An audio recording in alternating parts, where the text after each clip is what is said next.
Not everyone may know this, but Monster Path started out as a jam game for the 7DRL. It's a super cool annual jam where people create a roguelike in 7 days. You may be asking yourself, what's a roguelike? What's a roguelite? What does a roguelike? A roguelike is, according... Not important. Okay, sorry. I guess the important thing is, even though we kind of just did average in the competition, as part of the judging process, we received written feedback from 3 anonymous judges. Who were they? You're right. The point is, one of those judges gave me the greatest piece of feedback I have ever received. A turn-based modal roguelite, which almost does not feel like it was made in 7 days. At first, it only offers the usual JRPG combat against rather standard enemies, where the 4 abilities appear to barely differ from each other.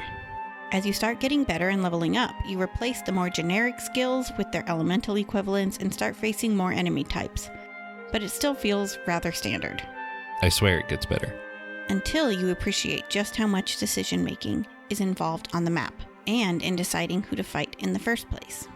It is the bonuses and the occasional handicaps that you permanently obtain from fighting certain creatures that ultimately shape your run, and you have to think hard about those. This is the key mechanic of Monster Path, and in the time since the jam, we have expanded on it even more. We've added 5 different companions, each with their own moves and leveling systems and powers. For example, Aeoli is a goddess with buffing moves and AoE attacks. She has her buffs applied to the main character Bechamel instead of to herself. In the original game, we only had about 12 enemy types and powers, but since then we've tripled that. Anyway, back to the review. The core factor of what makes the road less traveled different is just how difficult the healing is. You do not get healed fully post-battle, or even at all, nor do you get healed when leveling up. Crossing from one screen to another does help, but to a limited extent, and trying to maximize that kind of healing comes with far too many risks in the long run. The other 3 way to heals also have their downsides. Healing was supposed to pose a problem, so you had to look for healing from certain monsters' powers. We wanted only certain monsters to be able to heal in certain ways, so you have to find one that works for your build. This forces you to carefully consider every encounter and make trade-offs. Even if you can seemingly defeat every creature present on the map, powerful salamanders will keep being spawned on the edge of the screen to make sure you do not linger for too long. We changed the salamanders to skeletons, but the idea here was to try to push the player forward with nearly impossible enemies and make your decisions in which path to take really matter. It's called Monster Path for a reason. An even more unusual decision is the only way to get cured of damage over time status effects is by consuming a semi-common enemy. You'll probably have a couple of these in an inventory by the time you start getting hit with these, but getting into an unwise fight with powerful status users can easily result in your hero gradually withering away during the subsequent battles. While the idea of a fire that never goes out on your character but only does damage to him on the combat screens is ridiculous and should likely be toned down, it does result in a calculus unlike anything else. We actually implemented this feedback, making the player lose the status effect after fleeing or defeating monster encounters, so burn, poison, and paralysis don't carry over into other battles. This cheapens one of the monster's powers slightly, but we felt like it was the right decision to not force players to have a certain monster in their party. It also lets us buff those ailments, so if you see a monster with them and you can't heal the ailment, you definitely have to think about if you really want to fight that monster. A notable flaw is that the current way of unlocking combat skills is too rigid. On any given run, level 7 will always be Lava Punch, the next level up Razor Leaf, etc.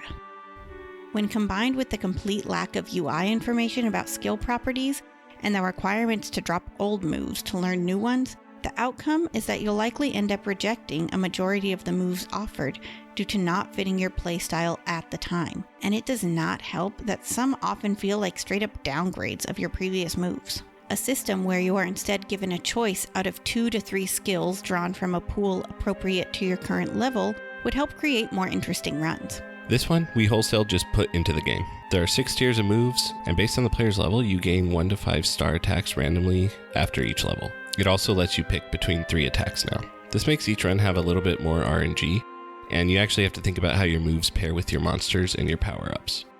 Having a slight amount of randomness also makes it difficult to mimic the same build every run, so it keeps the game fresh. We also worked on the UI to show all of the move information up front. Even now, however, the spiraling interactions between over a dozen passive traits and consumables more than make up for that. They are also the big reason for early, mid, and late game feeling distinct, not just in terms of graphics and music, but also in terms of player experience, especially if you make a certain terrible mistake in the early game, which turns the late game from a potential cakewalk into intense hell.